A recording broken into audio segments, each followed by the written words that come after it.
Welcome to USA Global TV and Radio, where our mission is to provide education, entertainment, hope, and inspiration. USA Global TV and Radio connects you with experts and audiences all around the world every single day to help you succeed in business and to live a richer life. Visit us at usaglobaltv.com to learn about career and life-changing training and mentoring programs like the Listening Mentor. Subscribe to our newsletter to stay informed about our special programs and offers. Discover how you can become a guest on one of our shows or a host or producer of a USA Global TV and Radio show of your very own. That's USA Global TV and Radio, where the doctor is always in.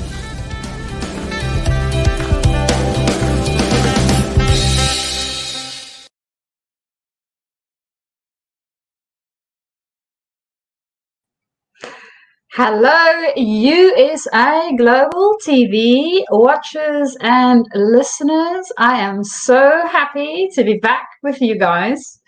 It is wonderful. Today, of course, we are back with Talking Heads, and I am your host, Mariska du Preez, for this show. Of course, Dr. Jacalyn is never far away, luckily, because she's in control of all the buttons. And you guys are also never far away as you are joining us via subscription, or maybe today is the day that you found this show quite by accident, which we also, of course, welcome. So welcome, everyone. I really am looking forward to today's topic. Yes, I know it doesn't give a lot away in our description for today.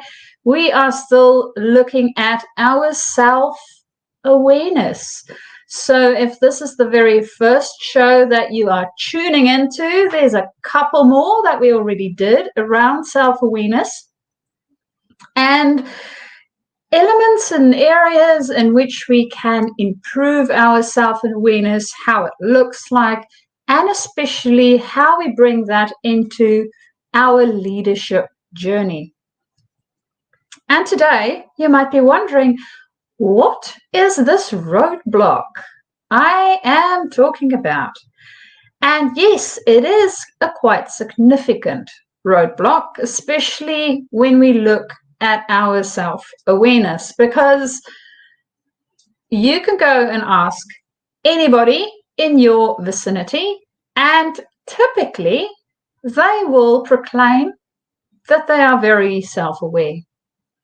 We do get those individuals here and there that don't necessarily think they are self-aware, and in general we have also found that those are the guys that are either working on it, or they might have resolved to the fact that they don't want to work on it, which, hey, we are human, and that is our choice. But do I think about myself as maybe self-aware? And possibly I'm not as self-aware as I think. So what is this roadblock I'm talking about?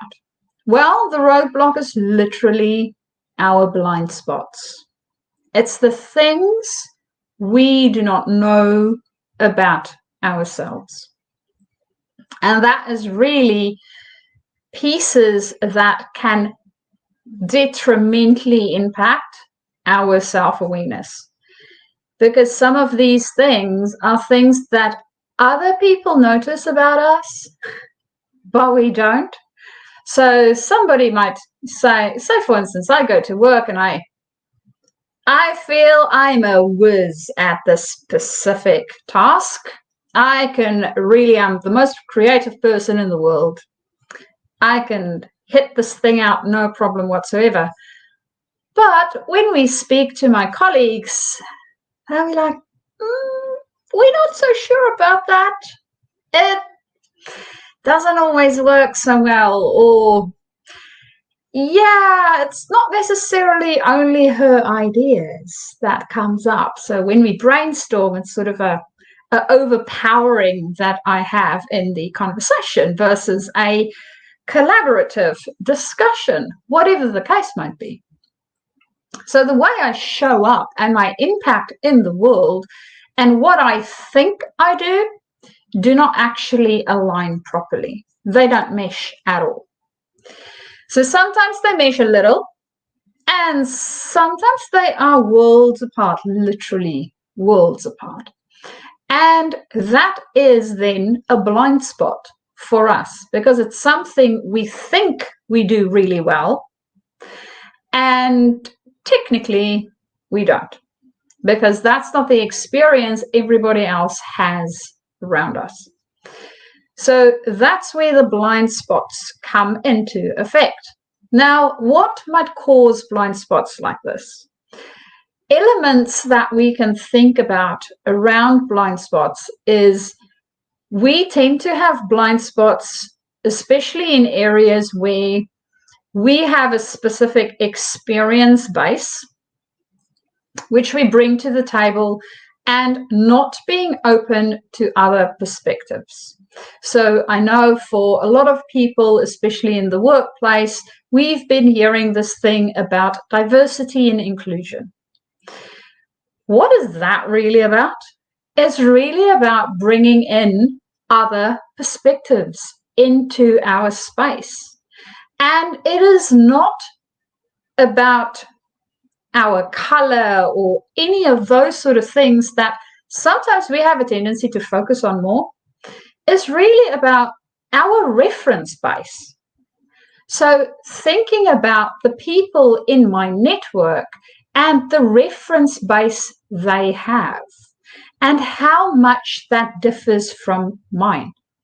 Because the more their reference base differ, the more likely it is that they are going to see something that I don't. And, i.e., blind spot. They see it, I don't see it. For me, I'm so steeped in it. It's literally the story about asking a fish, hey, do you know what's water? It won't. It's breathing it, literally, every single day. It's part of its environment. It's so entrenched in the system that it doesn't see that it is in water. And that's what happens to us as well. We get so caught up in this little bubble of our own, we don't necessarily see all the other possible bubbles and that we are in a bubble. So other people, other perspectives helps us to appreciate the bubble that we are in. And sometimes we want to change the bubble and sometimes we don't. The thing is, if we can at least see it, we can decide whether we want to change it or not. And that is what self-awareness is really about. It is understanding how we like things, how we interact with things, what brings us joy and what does not, as well as how it is that we show up. How are we being in the world around us? How are we impacting the other people and things and spaces that we interact with?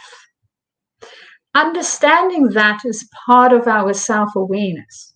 Now, if there are certain things because of our little bubble that we are in that we don't even see, we don't see the impact maybe of what we are doing or the impact of what we are saying, then that is a blind spot for us because we have no idea what the impact is. So we can't really change it. We don't see the side of the bubble in that area. And that is where this blind spot piece comes into our self-awareness and why it is also a roadblock. Because typically, for most people, we are not very fond of feedback. And the reason why we are not very fond of feedback for most human beings is around the fact that it feels like it is struggling with, wrestling with that inner identity piece of ourselves. It can feel personal. And who likes to go, well, I want to protect that personal inside squishy piece, right? It's not something that we typically walk around with and open up our chest wide and sort of go, okay, yeah, you just take a stab at it, it's fine. We don't like it. It's emotionally traumatizing.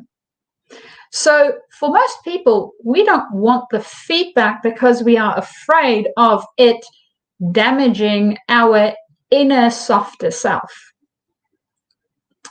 Now, the unfortunate side effect of that is if we do not get the feedback, we can also not grow and improve the way that we are actually interacting and being in the world, and even improve the way that we relate to things in the world. So really understanding ourselves better, not only from an internal perspective, also from the external, how other people experience us perspective, gives us a better way of interacting with intention. So being more self-aware and getting that feedback helps us to be more intentional around how it is that we want to interact with others. And as leaders, because yes, that is the group that I mainly work with, this is important. Now, there's a caveat, because we are all leaders. I want that to sink in. We literally lead in different areas of our life. Now, if you are a mom and you're at home with the kids, you might think, but I don't lead anyone. Of course you do. You lead the next generation. It's not the schools, it's not the teachers. Yes, they have an impact on it too. They lead in their space, and you give them that very fundamental first base of what it looks like to lead. We are all leaders in all areas of our life. By being a human being, we are leading a life. So even if you just look at that piece, leading your own life, nobody is forcing us to do anything, that any choices that we make. It might feel like that from time to time, but literally the choice, the decision to do it or not do it, is still our own.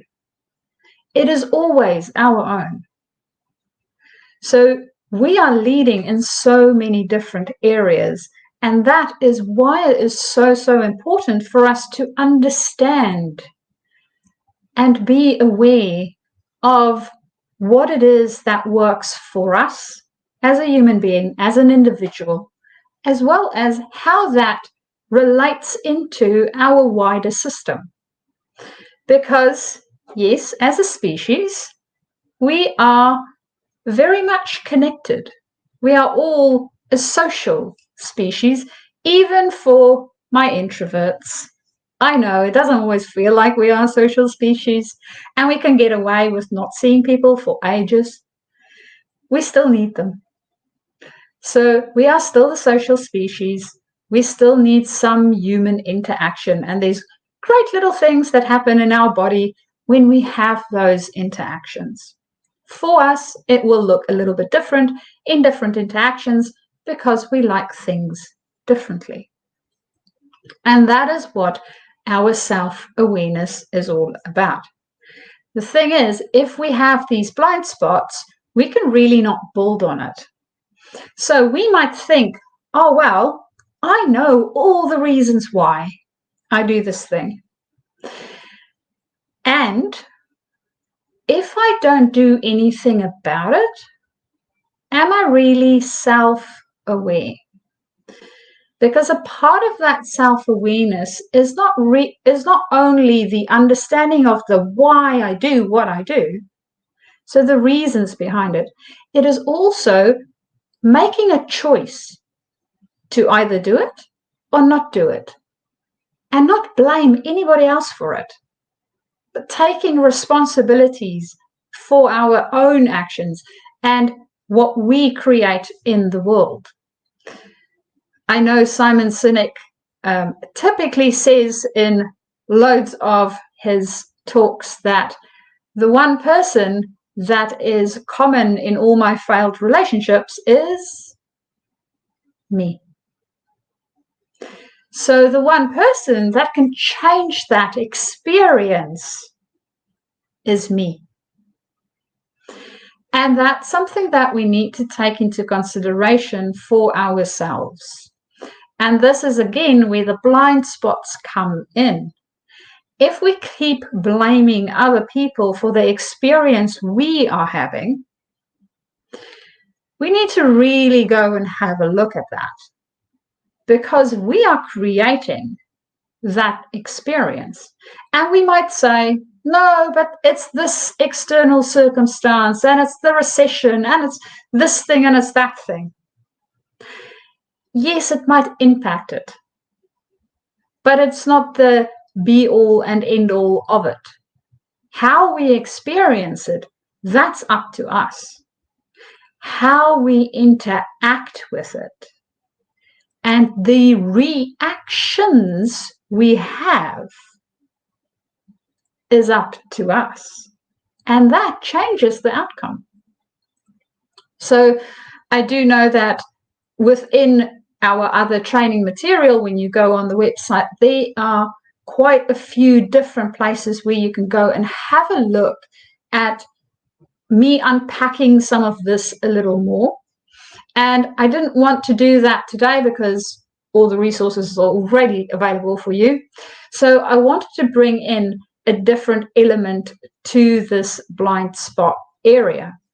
And the piece that I want to bring in is that when we have an experience, looking from where we are today influences that experience that we are having.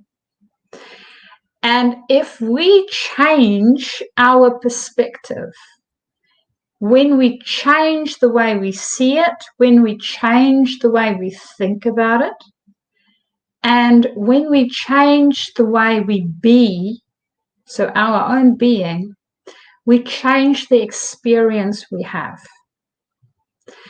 And that to me is the real important piece around why we want to get feedback. We want to have great experiences and live a life worth living on this planet. Some of us want to make big impacts. Some of us are happy with having smaller impacts.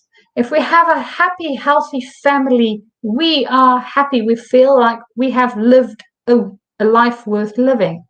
For other people, they want to help the world, change it in some grand way. And that for them feels like a life worth living. And we can only do that when we know what it is that we need for ourselves. So understanding what it means for us to have a life worth living. What does that even look like? How does that translate for us? And how do we then go about creating this life? Because that's the place where all this impact stuff comes in, where all this blind spot potentially stuff comes in, when we have other people that we are working with, or other people in the case of our family, where we are interacting within that unit and helping them to grow and thrive. So there's a lot of places where we can see how this can influence the way we are as human beings in life. Now, we started off looking at our background and what is within that. Another piece of this puzzle around our blind spots come in with things that we get within our environment. So the good thing about that is that we have some of these things sort of permeate through, and we might think it's part of our personality and may or may not be, depending on how tightly we hold it. And that's typically the way I think about whatever it is that I attach to my own inner being, my identity, is how tightly I hold on to it. So if I'm going to hold on to something very tightly and it changes, that's most probably going to shake my identity to the core. Whereas when I hold on to it very lightly, it has a different effect, a different experience for me. And a way to explain this is, for instance, when we moved from South Africa to New Zealand, now for any immigrants or people that's ever moved from one country to another, making the other country home, that experience can be quite jarring. And the reason for it is because we were a fish in water. We were in our little pond, whichever country it is that we came from, and we were thrown into a different pond, right? And this pond, the water's color is different. It tastes different. There's a whole bunch of stuff that's different about it. Yeah, there's still water. It's still usable. We can still function in it. But it is strange. It is different to what we are used to. And thinking about that, so having that experience for me, I needed to decide for myself how attached I wanted to be to the pond I came from. So my South African pond, I needed to decide, okay, so how much of that pond do I want to keep? And how much of that pond didn't I want to keep? It's so looking at what is useful for me to thrive as a human being and have a life worth living, and what isn't. And as soon as I started holding it lightly, it made it a lot easier for me to go, yep, this is useful, this not so much. So I didn't take the whole pond and said, yes, all of this is me. I sort of started to pick and choose what I wanted and what I didn't want. And then I also started to notice how me going from that pond in my new pond is actually impacting the people or fish around me, and experimenting with what the impact is in my point of view, in their point of view, and how that might be different, and how we can build on the difference and not see the difference as a divide. So our blind spots give us the opportunity to bring more richness into our life. And that is where, for me, feedback, and I know in the leadership space, this is always a contentious topic, because some of us like to give it and receive it, and others don't. And it's really around how it is that we think about it. So for the people that like to get feedback, typically we have found from Dr. Carol Dweck that they have more open, growth-minded approaches to feedback.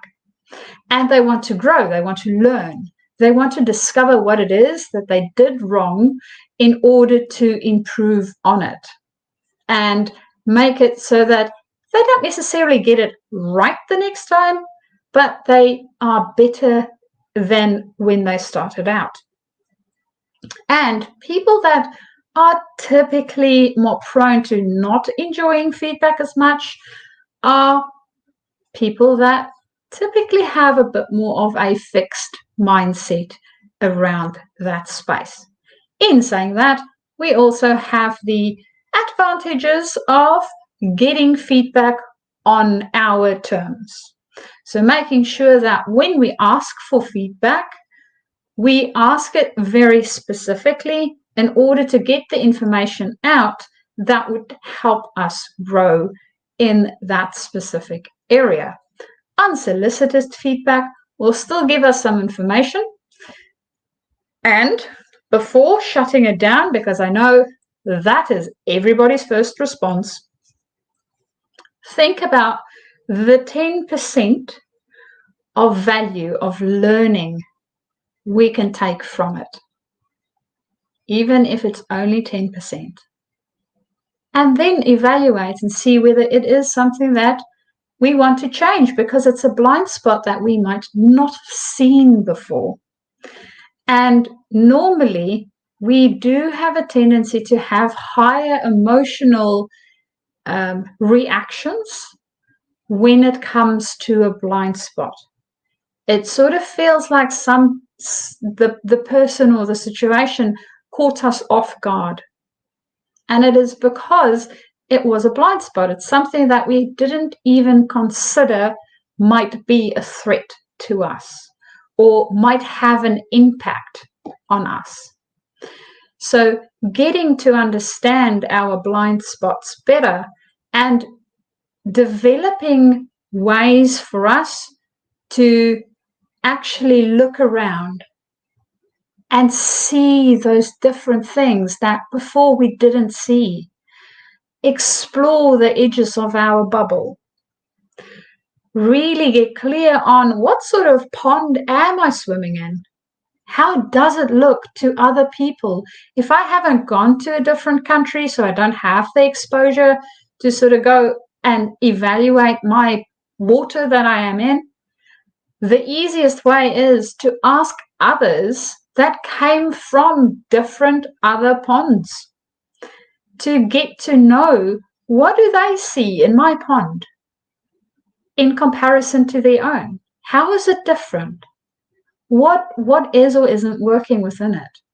Because then I get to grow, then I get to see different perspectives and not be blind in those areas.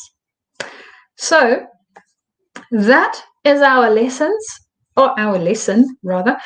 on blind spots for today, and that all-important roadblock that will definitely hold us back when we are trying to improve in our self-awareness as well as in our overall development. As I mentioned before, you are more than welcome to go through our archive and have a look at all the other lessons that we have around blind spots as well as leadership. You will find more in-depth resources in there. And if you do not like Googling and scrolling through all of that, you are more than welcome to get in contact with me. And you can do that via my email, which is mariska@journey2discover.com. Or alternatively, you can link up with me via LinkedIn. Send me a private message and we can start our conversation. I would love to hear from you, and I hope that you will start also exploring some of your blind spots and growing every day. Until next time, bye.